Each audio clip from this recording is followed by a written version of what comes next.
Live from the NBC6 studios, this is South Florida Today. And welcome back, everybody. This is a story that we've been talking about here at the studio all morning long, and wait till you hear it. Consider the fact that many people have color blindness, but most of those people can see at least some colors, just not always necessarily the right colors. They can see some. Jay is one of only 5 people in the world who has what doctors call achromatic. They have no ability to see color at all. Everything looks to him like it's in black and white. Now the amazing part, Jay's a painter. Jay, welcome. Oh, it's Jay Lonewolf Morales, correct? Yes, sir. That's quite a handle. And you, I know, you represent Jay. Your name, sir? Alex Jordan. Okay, you represent his artwork. I want to start off, though, by talking with Jay. How, if you don't know and you've never been able to see a color in your life, how did you ever think to become a painter? Because no one thought I could do it.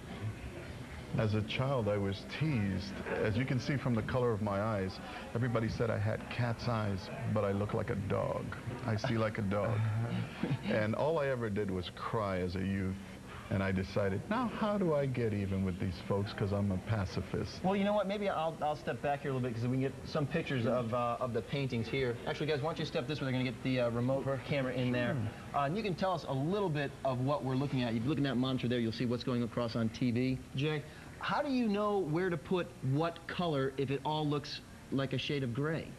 I work with heavy textures.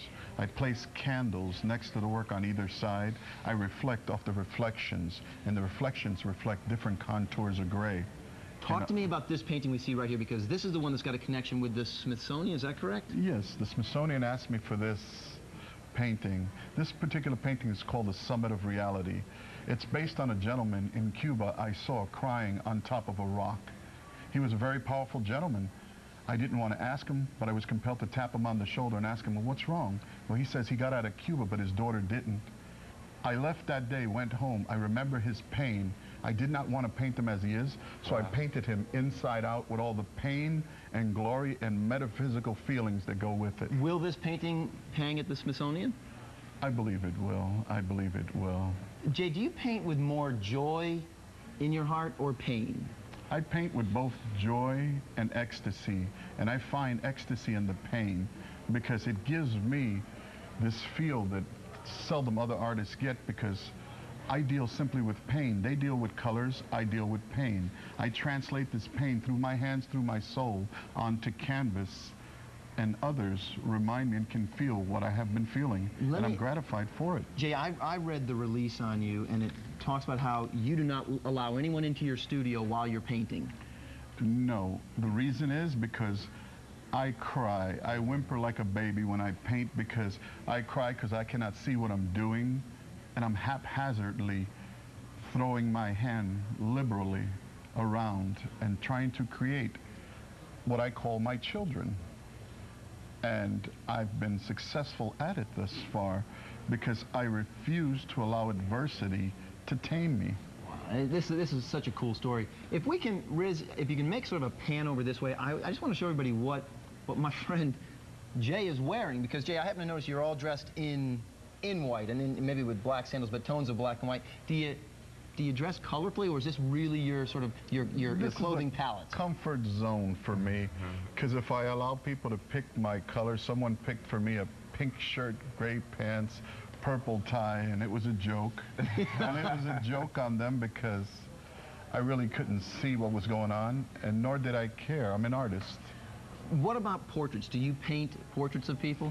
Well, I could paint you. I don't know that it'd be flattering, but I have a self-portrait of myself right there. I imagine if I could see, that's what I may look like. Right here? Yes. Wow. Now, I almost feel like I have to describe this to you, Jay, and yet you painted it. It is filled with such vibrant colors.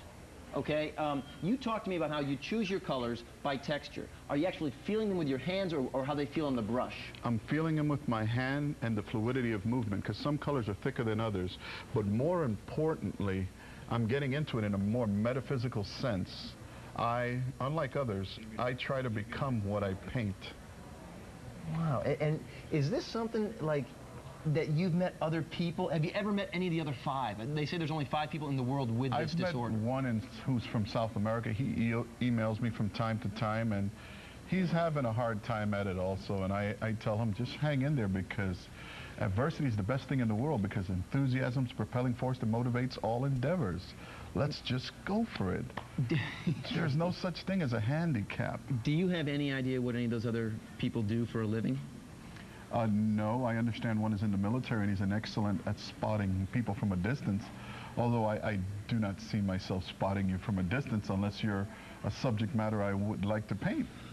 No, but you know what, when you talk about how he's an expert at spotting people at a distance, you know what I'm just thinking? Camouflage isn't going to make a difference to him. Like if someone's dressed in camouflage, I won't be able to pick them up because they're going to blend in with the other colors. Believe you might be me, able to pick them up. He'll be able to pick up anomalies that you may not be able to pick up, and you would become a really easy target for the individual. Jay, just quickly as we close it up here, you know, we talk about you being a local artist. You said you painted a picture of a man from Cuba. Are you from Cuba yourself? No, I was born in the United States. Okay. This is my country. I love my country. Yeah. Absolutely. I could not be more patriotic than the next man. Listen, Jay, I want to thank you guys. Good luck with getting the paintings all around South Florida. Even the blind people could touch it and feel movement and texture. It has a braille effect to it. It's definitely got, you can tell the paint's on there in a real sort of like thick fashion. It's beautiful. It's just beautiful. That's the one that my eye went to first as well. I want to let you know that Jay, now look at this. Now I'm getting all, now the producer's giving me all the information. Oh, Jay lives right here in South Florida. Actually. All right, and displays his work at mostly private shows. But I'm sure if you've got a gallery, we could work something out, right? We get it shown at your gallery, so maybe you might want to get in touch with Jay. What a pleasure. Get in touch with through our email, and or through our website, that is, and we could probably give you more information. But right now, let's get over to Kelly. Kelly? That is fascinating, isn't it? It is interesting. Unreal. How does he do that? I don't know, but God bless him.